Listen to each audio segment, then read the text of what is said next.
Muy bien, con esto termina nuestra presentación. Volvemos todos a libertad de levantar sus micrófonos para los comentarios. Le paso la palabra a Silvio para que maneje el diálogo y evidentemente si ustedes ponen la manito azul, con la manito azul podemos dirigir muchísimo mejor las intervenciones, de manera que Silvio, tienes la palabra. Adelante. Tienes que quitar. No, pues esperamos que recibir reacciones de primeras ideas con respecto a lo que oímos de esta entrevista, ¿no?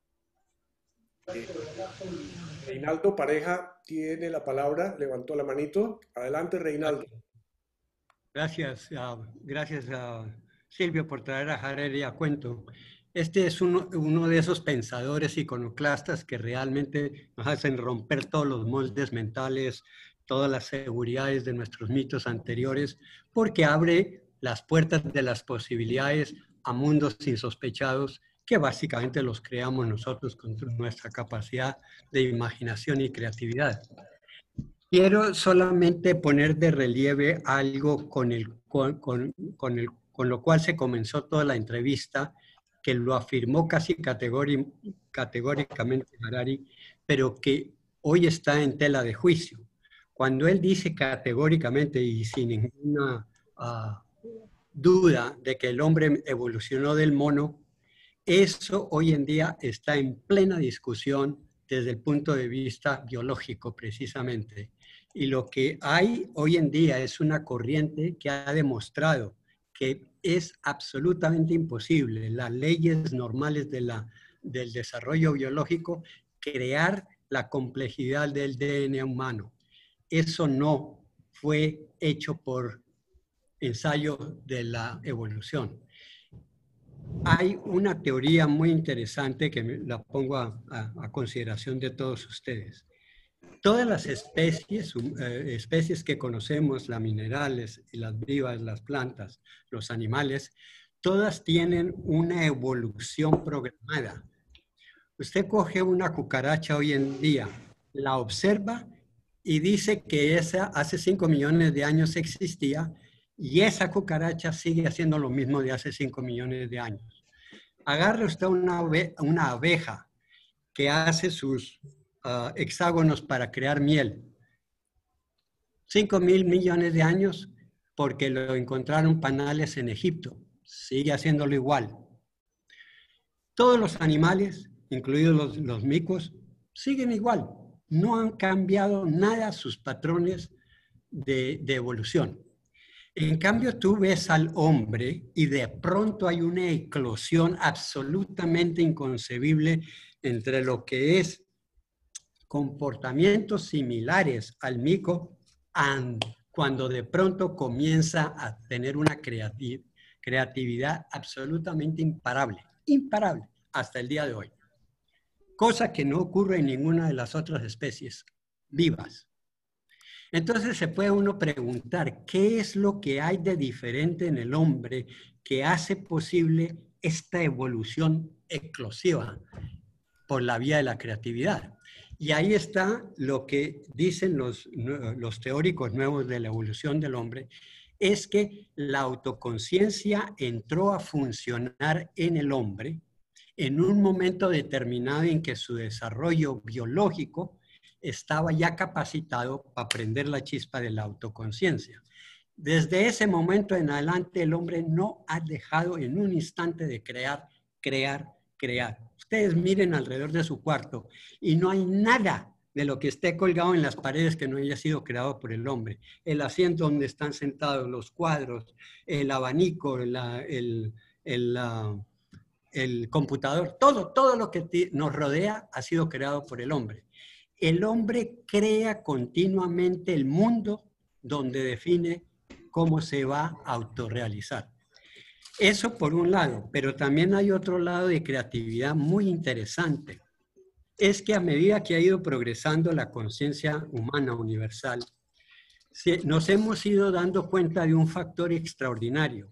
Es que somos la única especie que hemos llegado al punto de la autoconciencia de dirigir nuestra propia evolución. Ninguna otra especie dirige su propia evolución. Están las leyes de su evolución permanente en su DNA, que no ha variado de 5.000 años atrás.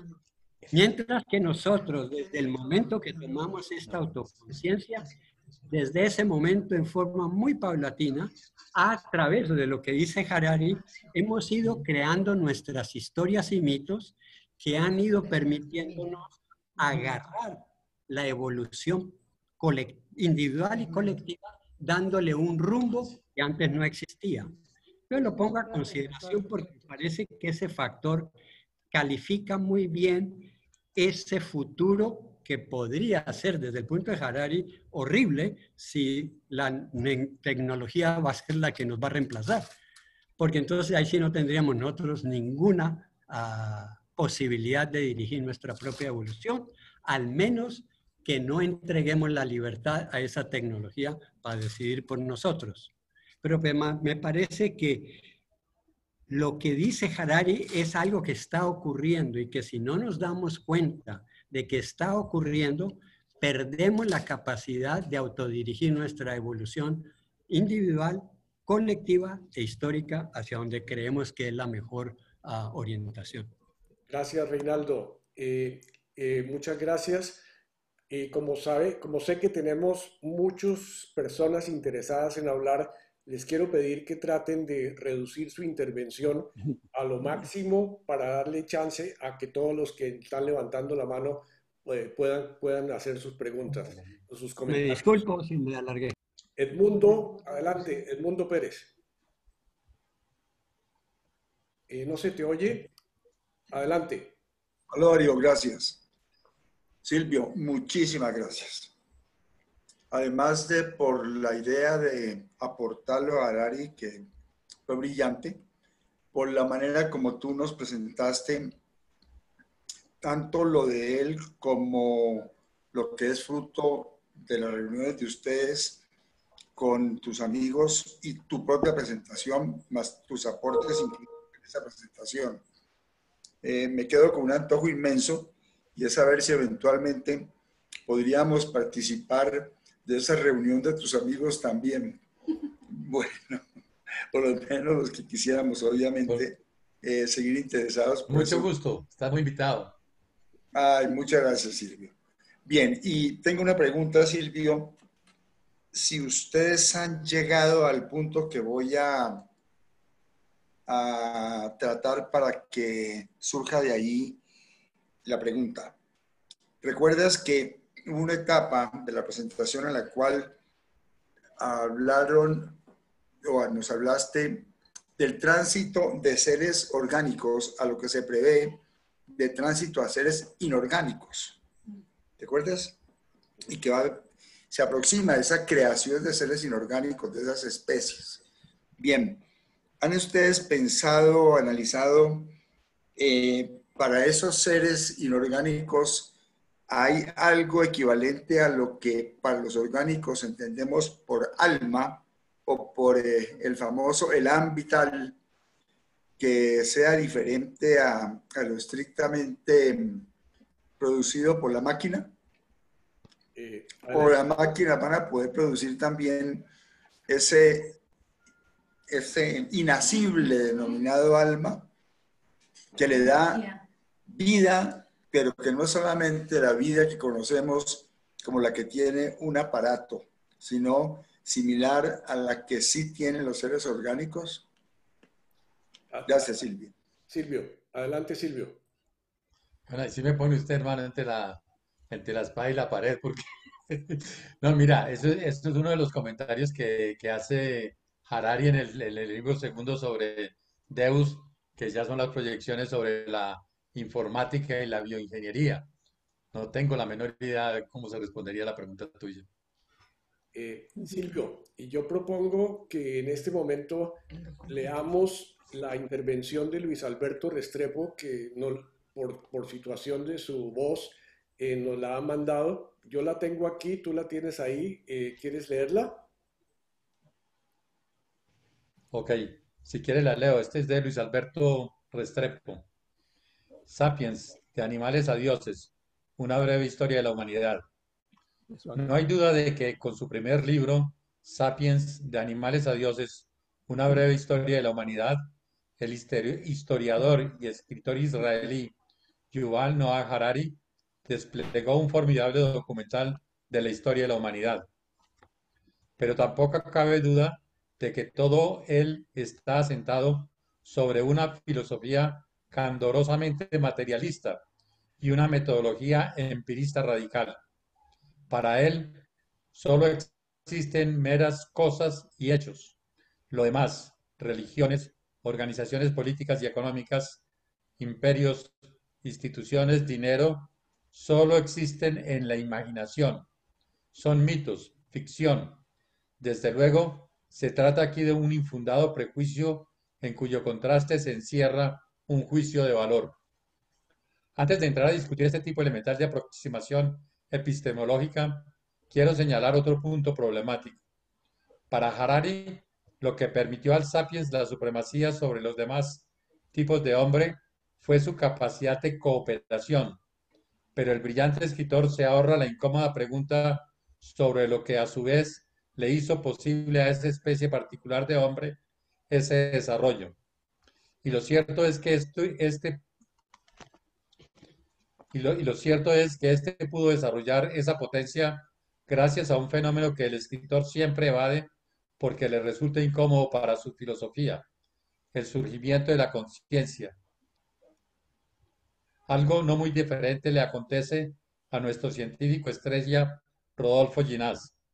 Solo cuando en una especie particular de hombre se abrió ese ojo misterioso, capaz de mirar alrededor de sí en un ángulo de 360 grados y de registrar y comprender en su contexto los hechos, las cosas y los seres de su entorno, mientras al mismo tiempo se mira a sí mismo y se apropia de sí, nació un sapiens en condiciones de entenderse y cooperar con otros.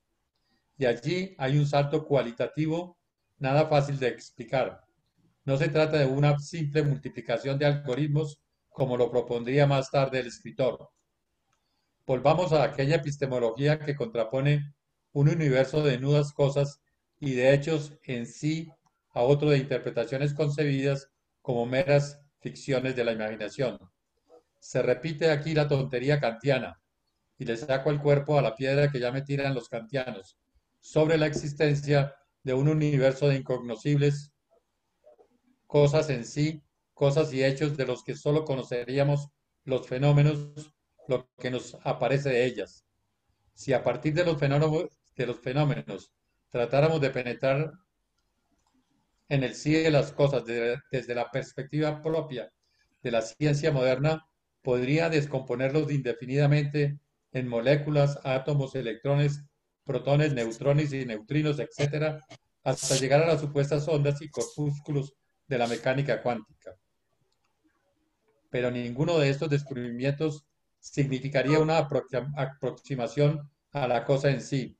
Todos estos fenómenos no son otra cosa que la realidad mirada a través de los lentes que nos suministra la ciencia moderna, casi una religión como cualquiera otra, frente a la cual podríamos contraponer las lecturas de los jainistas hindúes, para quienes todo lo que vemos son manifestaciones de una divinidad, o de los shintoístas japoneses, para los que se trata de mensajes de sus antepasados, o la de los indígenas americanos, para los que son señales que nos envía la Madre Tierra. No existe un universo de cosas en sí, sino cosas y hechos cuya entidad va siendo continuamente definida y redefinida por las interpretaciones y práctica que los pueblos y sus culturas hacen de ellas. Las cosas nunca existen ni su identidad se define al margen de las interpretaciones que les damos y de la forma como interactuamos con ellas. Esto es de Luis Alberto, muchas gracias. Gracias, Luis Alberto. Muchas gracias. Tiene la palabra Bernardo Nieto. Adelante, Bernardo. Gracias. Quiero verificar primero si me escuchan. Sí. Ok, muy brevemente. En 1968 estábamos en Santa Rosa tratando de comunicarnos en la radio con Roma, Bogotá, difícilmente por radioaficionado. Hace 52 años, recuerdo muy bien. Hoy estamos mirándonos, escuchándonos, viéndonos. Evidentemente, la aldea global de Alvin Toffler y de todas sus teorías y cosas de esas es una realidad. Pasamos de lo análogo a lo digital. Efectivamente, el desarrollo tecnológico que responde a un esfuerzo de la inteligencia para solucionar problemas prácticos se dio y se seguirá dando. Y llegaremos posiblemente a tener nanotecnología, como explicaba este señor, dentro de nuestro cuerpo y todo eso. Me parece que pues aquí soy absolutamente ignorante de lo que dice Harari y reconozco que puedo ser temerario en mi afirmación. Creo que se hace futurología sobre el más allá, basados en la experiencia del más acá. Pero es una futurología únicamente para los dueños del poder, para quienes tienen dinero, para quienes pueden continuar haciendo capital e imperio. Y para la gran mayoría de la humanidad, absolutamente nada. Tendremos que volver a recoger las migajas que caen de la mesa de los ricos, si me logro entender. Pero nada de eso tiene que ver con lo que ya mencionó Luis Alberto, el surgimiento de la conciencia y de mi posibilidad, ese salto cualitativo que él menciona. Me parece que la idea general de él es una idea absolutamente materialista. Yo quisiera, frente a esto, ver cómo se reacciona o qué piensan ustedes, Silvio, en su grupo. Me parece que lo de Dick Tracy ya lo tenemos aquí. Ya es evidente el desarrollo y el progreso. Todo lo que se puede hacer, perfecto. Pero mi decisión de conciencia absoluta, el yo darme cuenta de lo que habla Lonergan en Insight, me parece que todavía no está resuelto. Yo creo que se mira de tejas para abajo y no más allá del horizonte. Esa es mi inquietud, Silvio, frente a esta maravillosa exposición. Gracias, Bernardo. Hasta ahora no veo ninguna otra mano levantada. Carlos Velasco, adelante. Puedes liberar tu...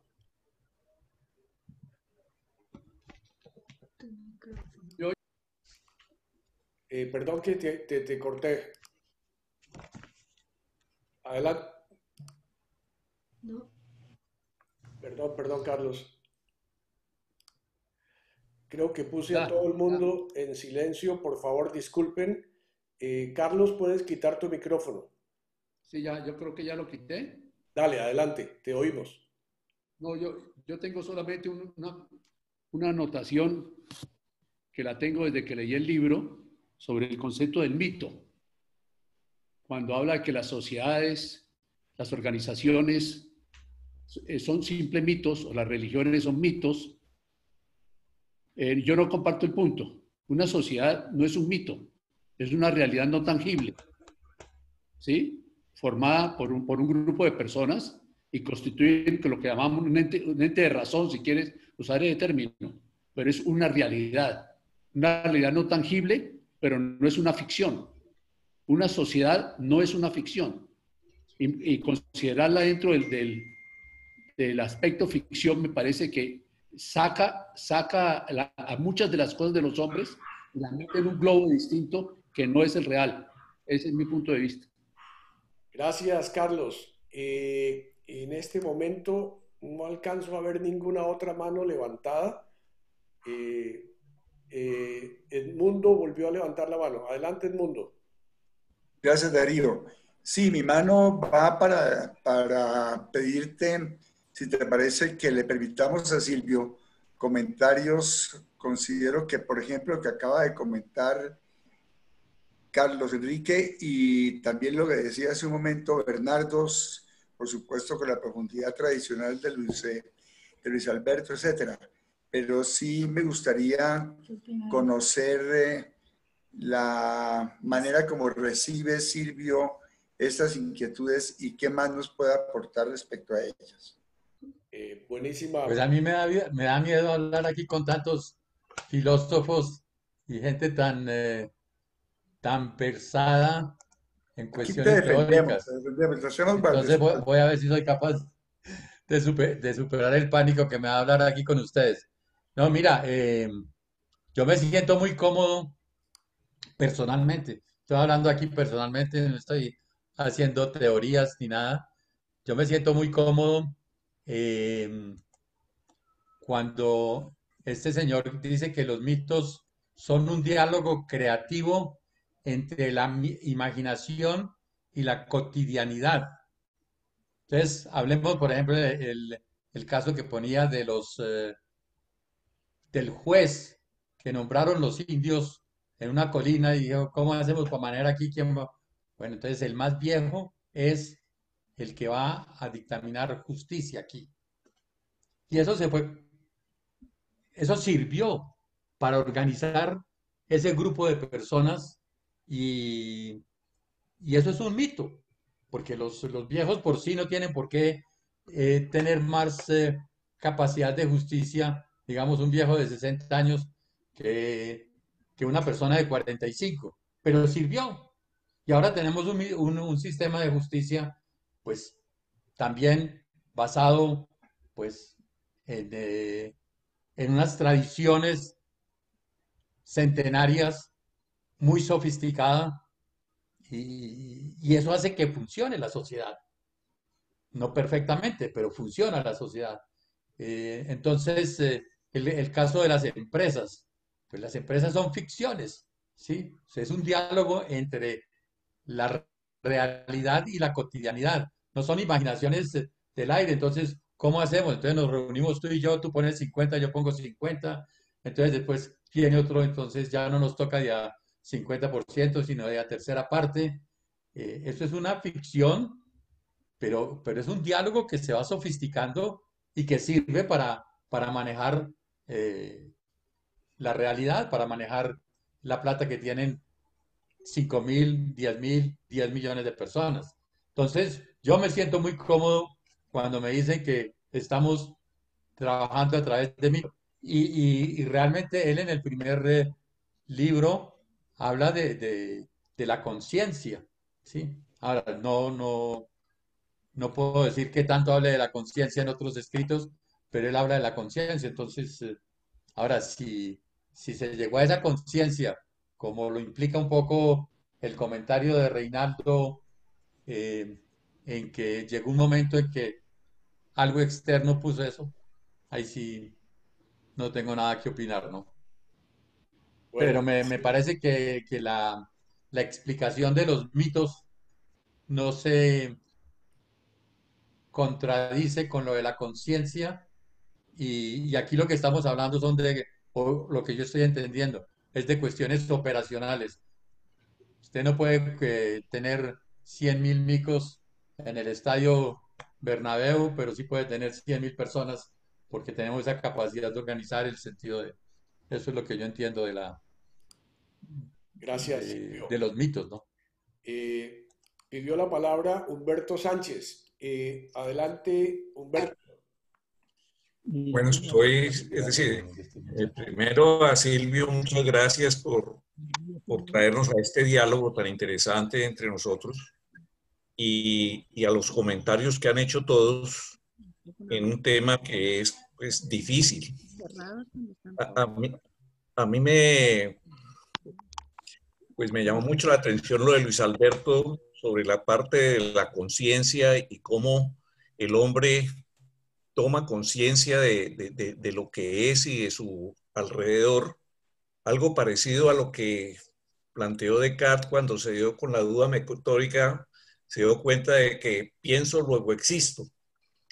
Pero Harari tiene una respuesta a eso, si, según mal no recuerdo, cuando habla del chismorreo.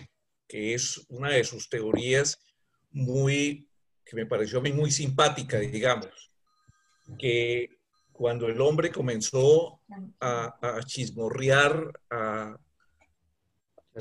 decir las cosas, él pone un ejemplo, que cuando los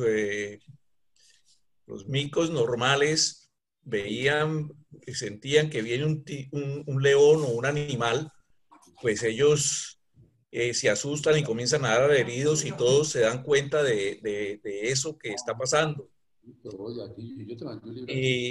Y también mientras que y han hecho grabaciones de esos sustos de los micos y los han repetido la grabación y los micos se asustan entendiendo ese pánico y también hacen lo mismo como si vinieran los leones. El hombre, cuando le preguntaban sobre el vienen los leones, comenzaba a dar explicaciones. Tenía la capacidad de decir, el león viene por ese lado, nosotros podemos defendernos, es decir, y comenzaron con ese chismorreo, poder contar las cosas, comenzó a crearse la conciencia que él habla como el desarrollo que le parece a uno como un desarrollo sembrado por una luz divina o lo que sea. Es decir, si él sí da una explicación, me parece a mí. Ese era el comentario que quería hacerles. Gracias, gracias Humberto. Vicente Alcalá pidió la palabra. Adelante, Vicente. Alcalá, te oímos. Vicente, apareces como Carlos Alcalá. Vicente. Luis Arturo está pidiendo la palabra. Sí, pero tengo primero, allá se cayó la comunicación de Vicente. Luis Arturo Baos, adelante. Te oímos. Bueno, es muy interesante y quedo muy agradecido con esa inducción a una perspectiva nueva, pero es actual. En los comentarios que se ha hecho, he notado que hay una forma dicotómica de concebir la realidad. Y decir, por ejemplo, que lo empírico es lo real, que se ve, lo que se toca, etcétera, y que los metarrelatos no son reales. Y de lo que Harari nos acaba de ilustrar es de que es tan real el metarrelato, es decir, cualquier ideología coherente, que yo llamo metarrelato, que nos obliga a actuar y les da sentido a nuestras vidas. Entonces, el lío es que todo es real. No podemos ponernos a hacer esas diferencias en que solamente lo empírico tocable y que huele es lo real. No. Nuestras creaciones mentales colectivas son tan reales y tan eficaces como lo empírico. Lo interesante de lo que está planteando Hariri es que nosotros nos vamos a mover, o nos hemos movido siempre, por metarrelatos a los cuales llegamos cuando somos educados desde niños. Desde niños nos hacen creer en esos metarrelatos, por eso somos religiosos desde niños. Después, en un acto de conciencia, nosotros superamos, pero nos metemos en otro metarrelato. Nosotros no podemos vivir sin esa realidad creada colectivamente que se llama ideología, llámese de tipo político, de tipo religioso, de tipo económico, pero de ahí no nos podemos salir. Nos salimos, pero para meternos en otra. Como el ejemplo que ponían de las burbujitas, me pareció muy interesante. No podemos estar sino en una burbujita que yo llamo metarrelato y es tan real como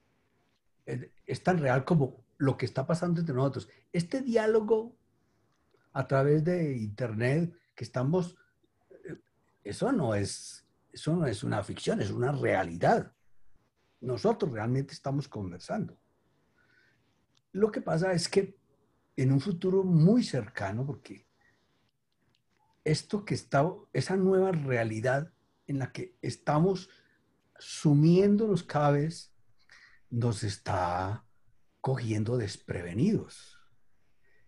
Y solamente los que están prevenidos, que son los que tienen el poder en este momento, los dueños de los grandes capitales, los que manejan la ciencia a su servicio, ellos son los que van a dirigir los metarrelatos a favor de su bolsillo. Ese es el gran peligro. Pero nosotros, la única posibilidad que podemos hacer es seguir siendo unos resistentes críticos a todo lo que se nos va mostrando como la verdad. Porque definitivamente no hay cómo escapar de eso. Gracias. Gracias, Luis Arturo. No veo ninguna otra mano levantada. Yo quería decir dos cositas humildemente. No tengo la capacidad y los estudios de muchos de ustedes, filósofos y teólogos, pero a mí me parece que las reacciones y lo que presenta Harari es una manera evolucionista de ver la realidad, y así lo interpreto.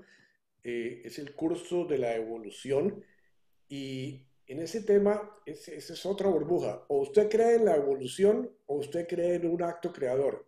Es una de las dos burbujas, en mi opinión.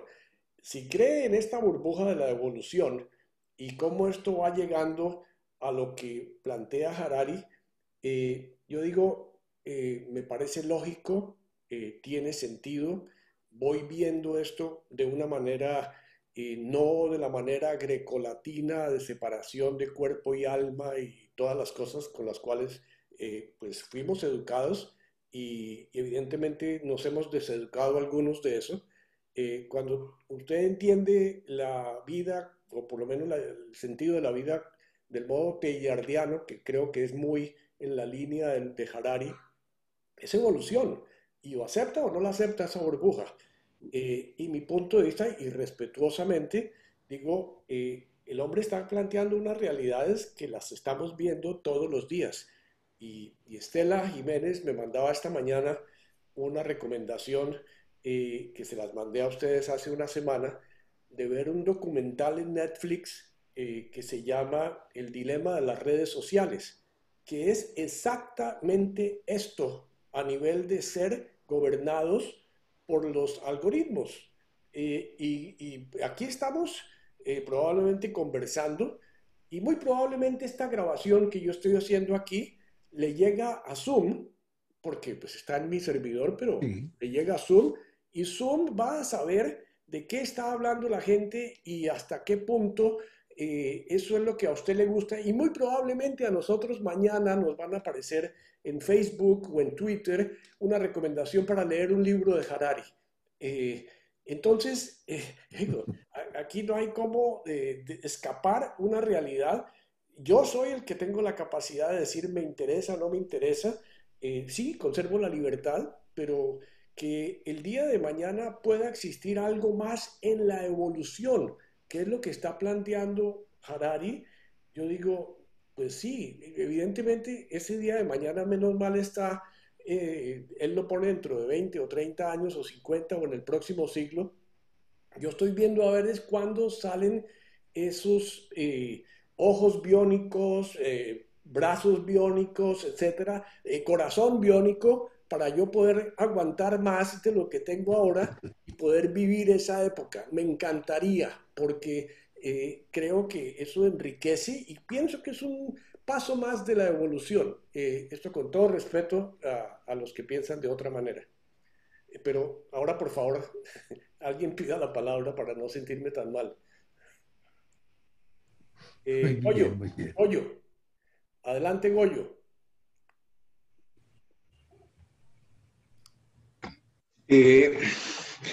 No, a mí me parece muy interesante. Muchas gracias, Silvio.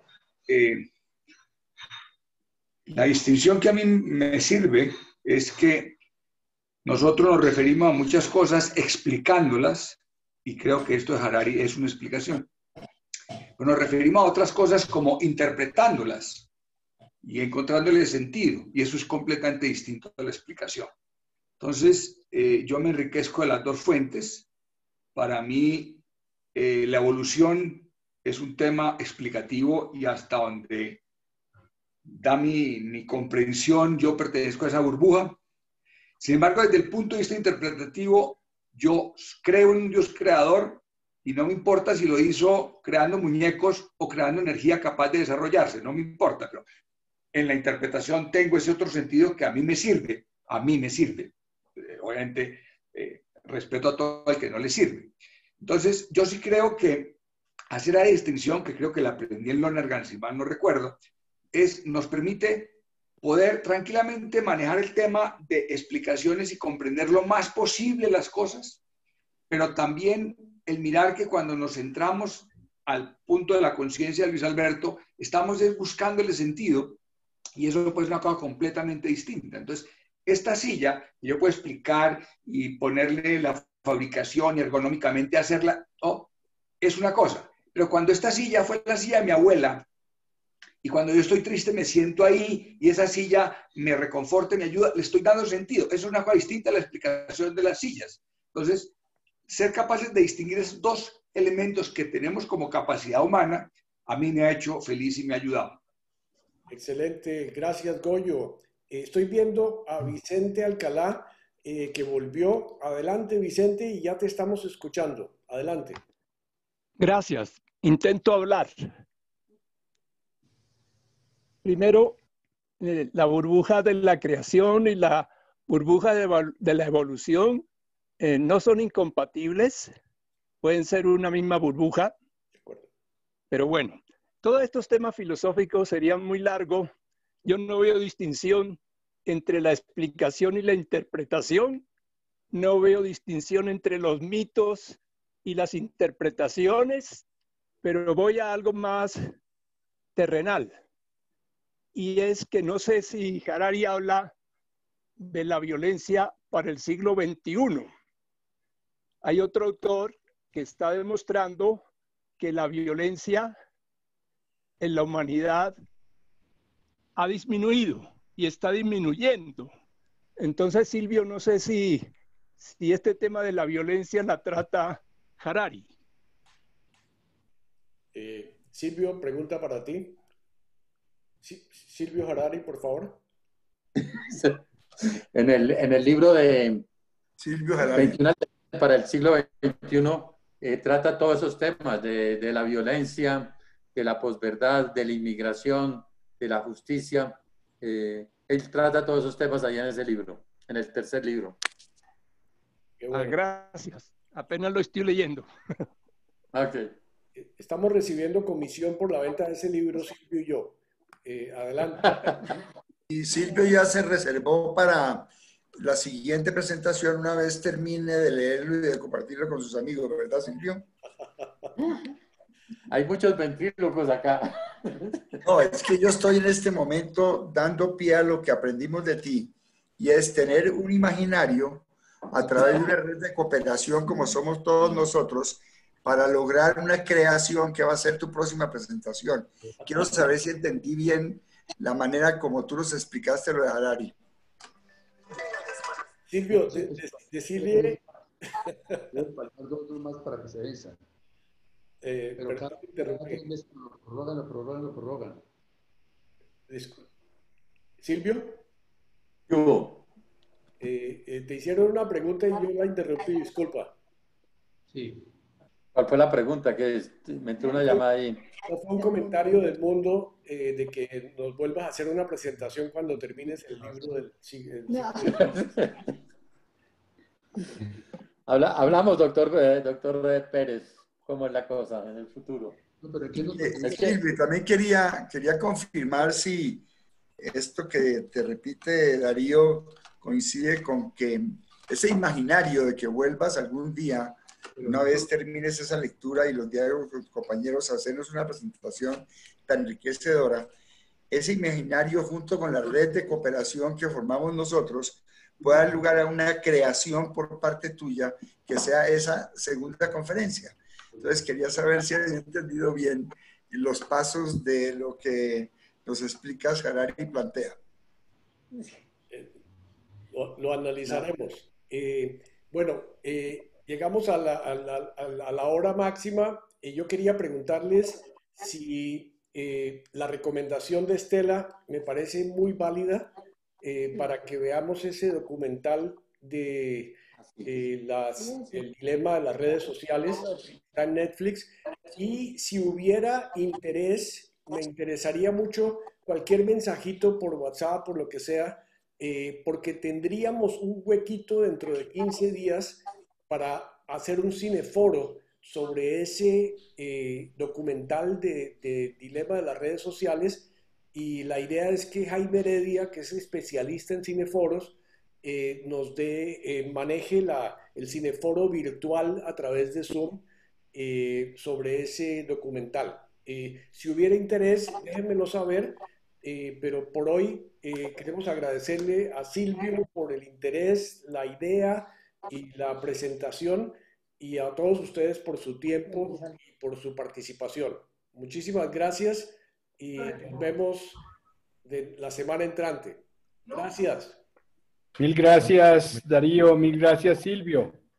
Bueno, Muchas buenas tardes. gracias y una Gracias buena a usted. tarde.